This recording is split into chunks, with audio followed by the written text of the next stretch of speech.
Part 2, breakdown of the emergency order where Judge Ogden out of Louisville Family Court brainstormed with counsel for a non-custodial grandmother to take a mother's child. After the hearing where mom was not properly served, the court entered an order holding the mom in contempt and said she could purge herself of contempt by complying with all orders and returning the child to grandma. She found that the grandma was the sole provider and caregiver for the child, other than the fact that mom drove the kid to school every day.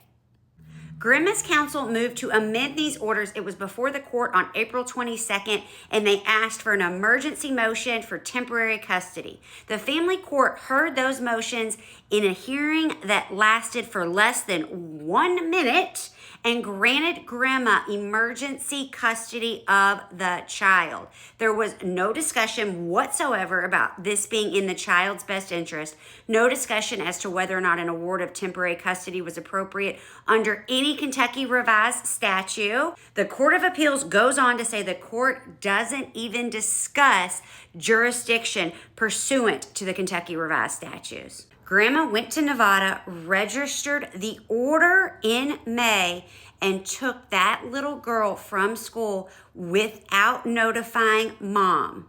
Mom attempts to litigate this in Nevada, claiming that she was not appropriately served. The child is back in Kentucky with grandma, and there's a hearing scheduled. Follow for part 3.